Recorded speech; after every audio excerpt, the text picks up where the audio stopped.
Guys, good afternoon. We moved up the briefing a little today in deference to the President's visit to the Department of Homeland Security. As soon as he gets going over there, I'm going to wrap up. So we got a little while together, but we'll try to make sure that in deference to his remarks when he gets there, we'll wrap it up. After briefing yesterday, the President brought leaders of both parties together to discuss his next nomination of the Supreme Court. It's an incredibly productive conversation. As you can see from the President's tweets, he will announce that nomination next Thursday. The President also spoke with Prime Minister Modi of India yesterday. Unfortunately, I wasn't able to give you a readout during the briefing, so let me just let you know that during the call, the President emphasized that the United States continues to consider India a true friend and partner in addressing challenges around the world. The two discussed opportunities to strengthen the partnership between the United States and India in a broad area such as the economy and defense. They also discussed security in the region of South and Central Asia. President Trump and Prime Minister Modi resolved that the United States and India should stand shoulder to shoulder in the global fight against terrorism. And President Trump looks forward to hosting Prime Minister Modi in the United States later this year. Today, the President's focused on fulfilling one of his most significant campaign promises to the American people by making America safe again, by taking steps to secure our borders and improve immigration enforcement inside the United States. The President intends to sign 2 executive orders after observing the swearing in of Secretary of Homeland Security Kelly. The first order is the Border Security and Immigration Enforcement Improvements. It addresses long overdue border security issues, and it's the first order in that will be to build a large physical barrier on the southern border. Building this barrier is more than just a campaign promise.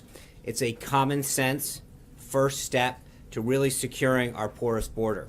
This will stem the flow of drugs, crime, illegal immigration into the United States.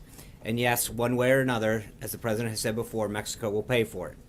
The executive order also provides the dedicated men and women of the Department of Homeland Security with the tools they need, the tools and the resources they need to stop illegal immigration from entering the United States. Under the Constitution, the American people get the final say who can and cannot enter our nation, and they've spoken loud and clearly through our laws. We're going to create more detention space for illegal immigrants along the southern border to make it easier and cheaper to detain them and return them to their country of origin. We're going to end the last administration's dangerous catch and release policy, which has led to the deaths of many Americans. We're going to once again prioritize the prosecution and deportation of illegal immigrants who've also otherwise violated our laws. And after these criminals spend time in prison for the crimes that they've committed, they're going to get back one-way tickets to the country of their origin, and their governments are going to take them back. The second executive order, enhancing public safety in the interior of the United States, addresses the enforcement of our immigration laws in the United States and returns the power and responsibility to the dedicated men and women of the Department of Homeland Security's Immigration and Custom Enforcement to help them enforce the law. These men and women want to enforce the law, and we're going to help them do that. Federal agencies are going to unapologetically enforce the law, no ifs, ands, or buts. We're going to restore the popular and successful Secure Communities program, which will help ICE agents target illegal immigrants for removal. The State Department is going to withhold visas and use other tools to make sure countries accept and return the criminals that came from their country. We'll ensure that these countries take those individuals back, and we're going to strip federal grant money from the sanctuary states and cities that harbor illegal immigrants. The American people are no longer going to have to be forced to subsidize this disregard for our laws. Reforming our immigration system has been at the top of President Trump's priorities since he announced his candidacy. Now, in just the first week, we're not there yet, of his presidency, the last administration will enforce the rule of law and restore value to the American citizenship, our greatest asset in the 21st century. As to the rest of the day's schedule, this morning, the President started off his day in the Oval Office, carrying out some official duties. This morning, he had the honor to greet now Ambassador to the UN, Nikki Haley, in his office after the Vice President swore her in his ceremonial office across the street. As one of the most respected governors in the country, Ambassador Haley has a proven track record of bringing people together, regardless of their background or differences, to create opportunities for bettering her state and now our nation. The President is pleased that Ambassador Haley, to the best of my knowledge at least, is our nation's first Indian American cabinet level officer. That's a big deal for Indian Americans throughout this country. And now she is able to get to work representing our nation as our nation's top diplomat. In just a few minutes, the President will be departing the White House to visit the Department of Homeland Security, where, as I mentioned, he'll attend the swearing-in of Secretary Kelly, would then be briefed by FEMA on the storm relief efforts in the Southeast, and conduct other related business specific to keeping our nation safe. Secretary Kelly has dedicated his life to protecting our country, enlisting in the Marine Corps in 1970, commanding at every level from platoon commander through the corps level and combatant command. He has a sincere commitment to fighting the threat of terrorism inside of our country and ending the dangerous flow of illegal immigrants through our borders. The President's looking forward to working with Secretary Kelly to implement his plans to restore our borders and protect our country. For everyone keeping score at home, this brings us up to 4 total confirmations of our cabinet or cabinet level appointees. And as a reminder, the Obama administration had 12 done at the end of their first week. So needless to say, we think Senate Democrats should continue to spend some quality time getting our nominations moved out of the Senate. This afternoon, the President will have his final public event anyway, by speaking on the phone with Mississippi Governor Bryant. They're going to discuss storm relief and recovery efforts underway in Mississippi and any help that the governor needs from the federal government. Today, the President also announced the appointment of an incredibly qualified team to serve under the guidance of White House counsel Don McGahn to address compliance and ethics matters. This team consists of Stefan Pasatino, Deputy Assistant to the President and Deputy General Counsel to the President, Udom Dillon, Scott Gast, and James Schultz as Special Assistants to the President and Associate Counsel. Together, these esteemed lawyers have decades of experience in political counsel, serving senators, members of Congress, congressional committees, governors, and federal agencies.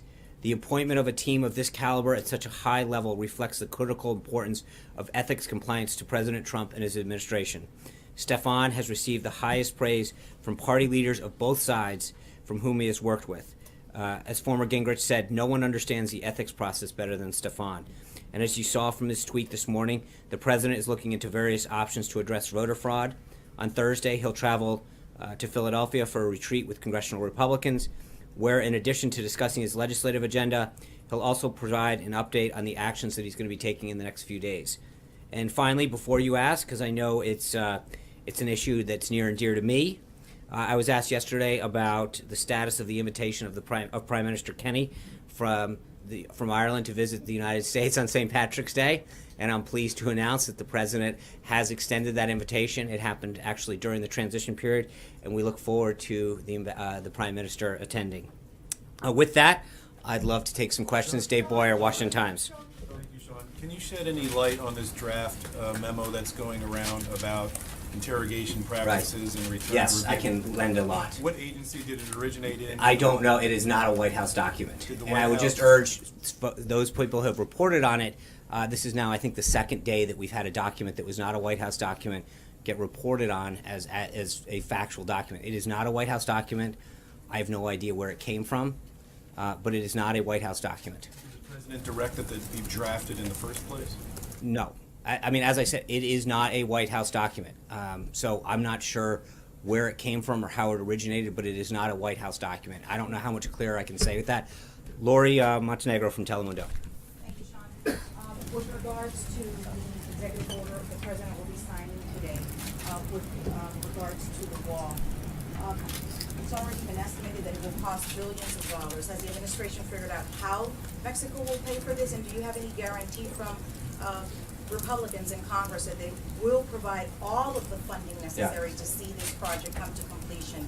Also, about 2 days ago, you were asked about DACA. Yeah. And some of the dreamers, as they are known, have lots of questions regarding what is their future. Right. I mean, do they continue to apply? Those that applied for renewal, will their applications be processed? And with regards to stripping funding from the sanctuary cities, what fundings are we talking about with regards to that? Thanks, Lori. I think with respect to the last part of that first, what the executive order does is it directs the Secretary to look at ways that look at funding streams that are going to these cities of federal monies and figure out how we can defund those streams. So part of this is a directive to the secretary to look at those funding streams and then figure out how they can be cut off. So that's what the actual order directs them to do. The first part with respect to DACA, I've talked about this a couple days. The order today doesn't specifically deal with that. We will have further updates on the rest of the president immigration agenda further in the week. But as I've mentioned before, I think the president will talk about it in an interview tonight, but his priority is first and foremost people who are in this country that seek to do us harm. And he understands, I mean, the president understands the magnitude of this problem. He's a family man. He understands. He has a huge heart, and he understands the significance of this problem.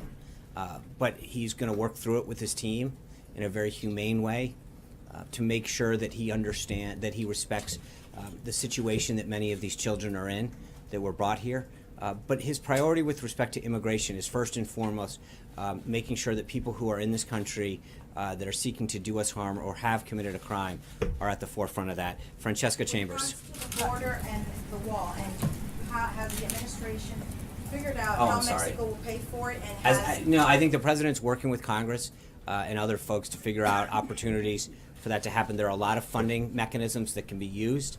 At this point, his goal was to get the project started as quickly as possible using existing funds and resources that the department currently has, and then to move forward and work with Congress on an appropriation schedule.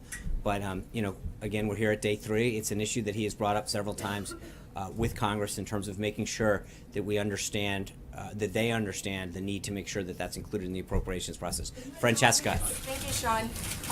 Could you give us a little bit more of a readout of yesterday's meeting with senators about the Supreme Court justice nominees? How was that list received specifically by Democrats? And has the president whittled it down to 3 names or 1 name as we're hearing? The president is not wielded it down, at least not to the extent that he's willing to share with us. Maybe in his mind he's got that going, but he's going through the process. He had a very constructive and productive conversation with Senate leaders yesterday about the advice and consent role that they have, getting their ideas, the principles that they expect, and he was sharing with them the qualities and values that he expects in a judge to serve on the Supreme Court.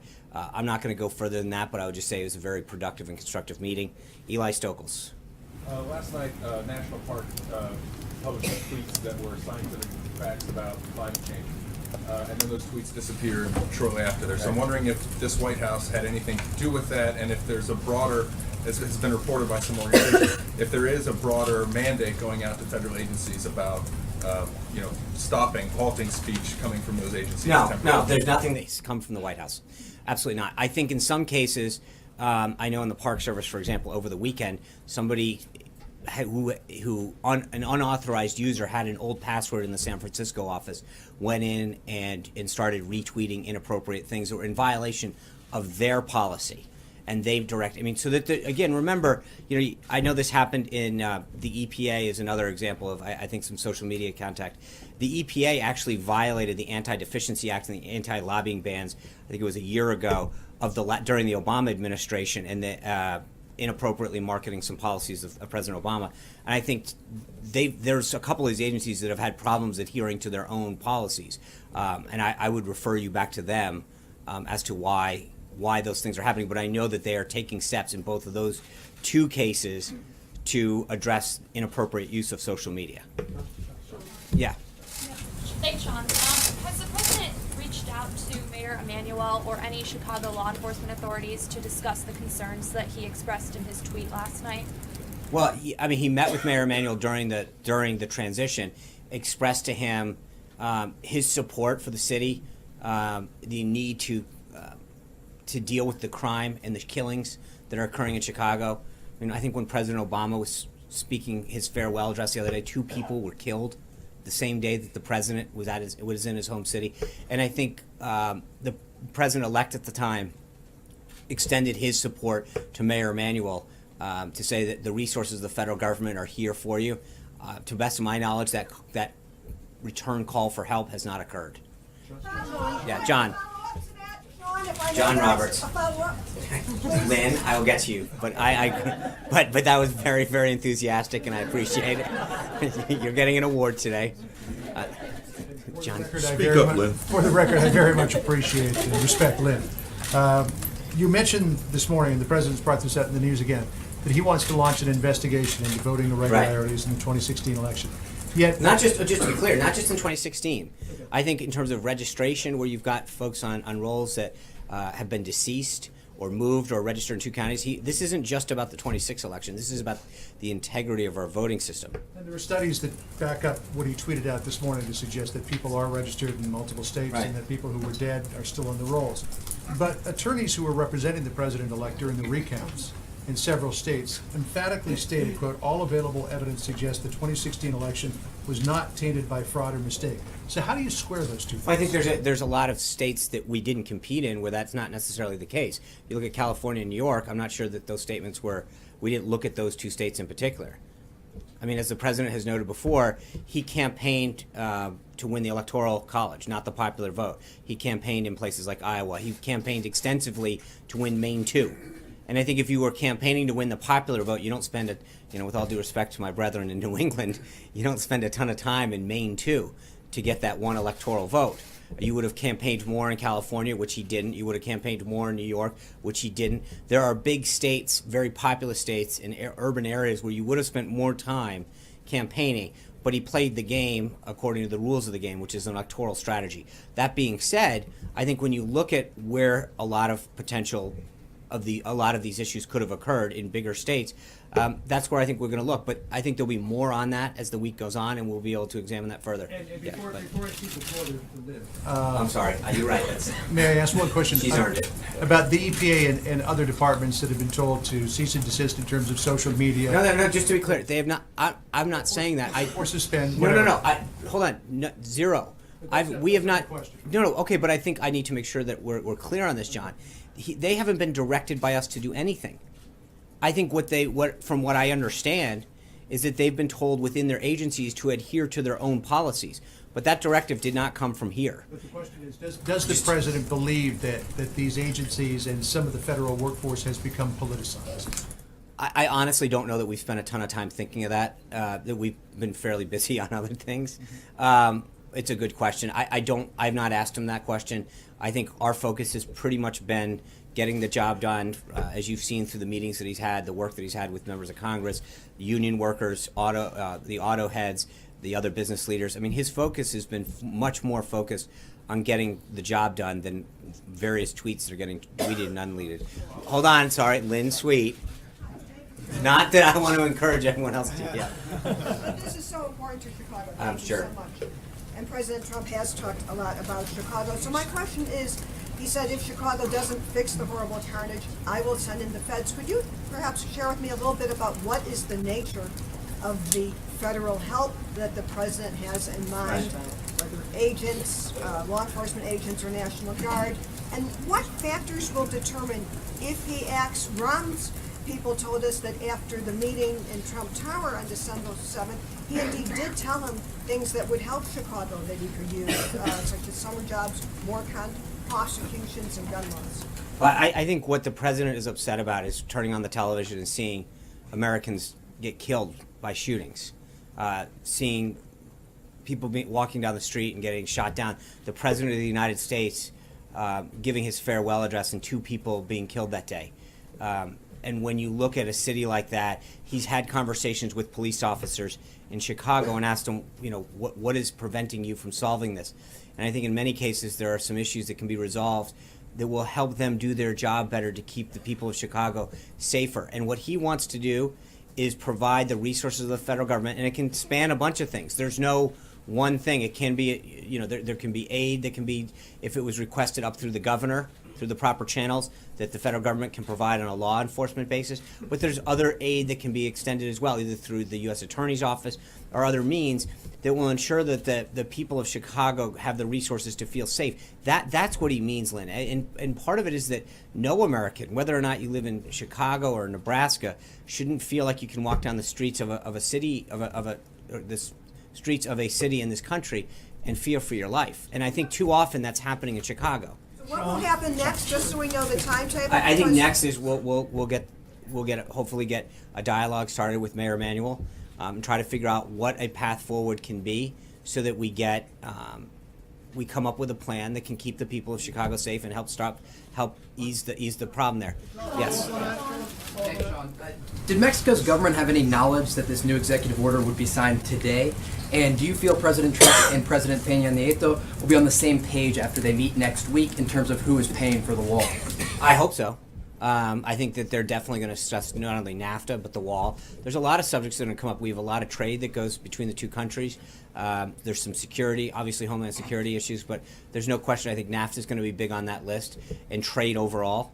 But and with respect to your first question, I don't think we generally telegraph to people who are coming to visit what executive orders we're going to send. Kristen. John, thank you. A couple of questions. Yeah. I want to go back to that draft executive order that would undo some of the restrictions for handling detainees. Has the president seen that draft EO? I'm sorry, the one that he's Has signing? he seen it? No, the draft executive order that Black will Lives. undo the restrictions on how to handle detainees. I guess I'm having a hard time. You're asking me if a document that's not a White House document he's seen. I don't believe, to the best of my knowledge, and so I would ask.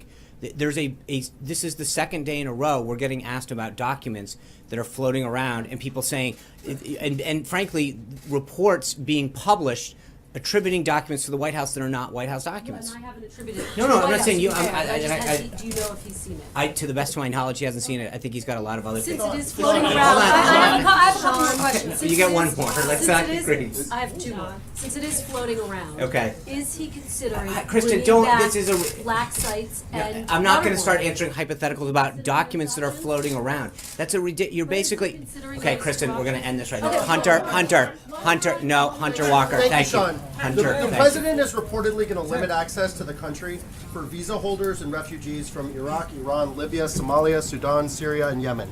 Will he be taking any steps that will affect people from those countries who are already here, including perhaps registering them or beginning deportations? I think we're going to have something. I mean, look, the president's talked extensively about extreme vetting today, and you'll see more action this week on keeping America safe. This has been something he talked about in the inaugural address. He talked about in the campaign.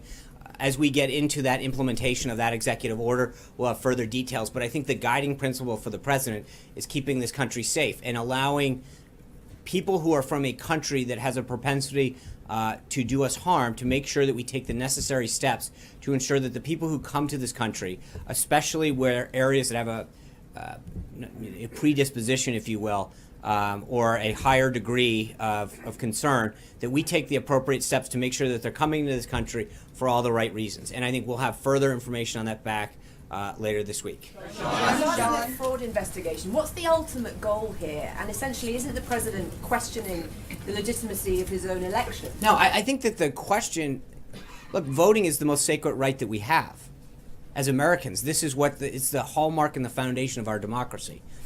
And to ensure that we know that every person's vote counts equally as the next citizen is probably one of the greatest things that we can do. But aren't those checks and balances already in place? Part of the reason we need to do a study is to make sure, look, I don't want to start throwing out numbers, but there's a lot of people that are dead. They're on rolls. There are people that are voting in or that are on the rolls in 2 different states, sometimes in 3 different states. I think taking the necessary steps to study and to track what we can do to both understand the scope of the problem, and then secondly, how to stop the problem going forward is something that's definitely clearly in the best interest. John Gizzi. Thank you, Sean. 2 brief questions. First, Congressman Todd Rokita of the Vice President's home state of Indiana, himself a former Secretary of State, is the father of that state's voter ID law, which went to the Supreme Court. He has long advocated other states following the Indiana example, all states adopting voter ID. Right. Is that something the president would get behind to achieve? Yeah, his I think the goal? president's number one goal is to make sure that Georgia is another great example of a state that implemented a very successful voter ID program. And I think that's what the president's, one of several things. But the first step is for him to get this, I don't want to call it a task force yet because it's not there yet, but this effort underway that can look at the scope of the problem and then, John, maybe make some recommendations, and maybe it is voter ID in states, but right now we've got 50 states and the territories that all have various different IDs, and I know that there's some compliance issues to make sure, but part of that is to figure out the extent of the problem. In some states, what it takes to get a driver's license might be an issue. And but I think we have to understand where the problem exists, how deep it goes, and then suggest some remedies to it. But right now, to sort of prejudge the process would sort of get in front of the whole need to have it. Paul Bedard. I have a second question. Next week is the National Prayer Breakfast, It is. Sean, and presidents from Eisenhower to President Obama spoke about their faith. Right. Will the president attend? I'm going to have to be back to you. I'd be glad to check on that. I just don't have the president scheduled for the next week. So I will get, hold on a second. Paul Bedard. Sean, what will the White House and presidents do on immigration to sanctuary cities and sanctuary counties that say, go ahead, keep your money, we don't care, we're gonna harbor these illegal criminals? And also, what do you do about countries that pretty much say the same thing, who won't allow those people to come back into their country? Well, I think the first step, Paul, is the funding piece. And again, this is a multi-step problem. And it's why you've started to see different executive orders get rolled out, and then there's, a congressional piece that we have to do legislatively. But to the extent that the president can continue to identify areas that he can handle within executive action and orders and memoranda to start curbing the problem of of illegal immigration. But also, again, it's about we talked a little bit about yesterday in terms of funding. There's a taxpayer issue here. You've got the American people out there working and then having their money sent to places where folks that aren't in this country legally are getting sent to cities that are therefore using their tax dollars. That's a part of it. So it's not a one-step solution. I think that's why you've got the wall, you've got some funding issues, you've got the vetting, but it is not a one-step process. It's going to be a multi-tiered, multi-step problem. Yeah. Sean, on the Supreme Court, what is the president's views of Judge Gorsuch? He's a name that's been circulated. Right. And then more broadly, does the president feel like the choice should be someone who is in their late 40s, early 50s as a way of leaving his imprint on the court? I think that there have been several names that have been floated out there. He put out the list a while ago of 20 or so. That's where I would look. I'm definitely not getting ahead of the president on this. But I would suggest to you that the people that are on that list that he put out during the campaign represent the kind of people that he's not just going to represent, or he's not going to nominate for the Supreme Court, but we have well over 100, I think it's 103 vacancies at the federal level and at the appellate level. And I think that's going to continue to guide him. Margaret. Sean, one point of personal privilege. Could we get the text of the executive orders when the president makes the announcement? Yes. That would help. In fact, I will tell you this, with Margaret, I was just told the president is about to speak. I will get you the executive orders ASAP. Thank you guys very much. Real quick, hold on, real quick, guys, hold on. Just for guidance purposes, we will be gaggling tomorrow on Air Force One. Thank you very much. We look forward to seeing you in Philadelphia. Bye, guys.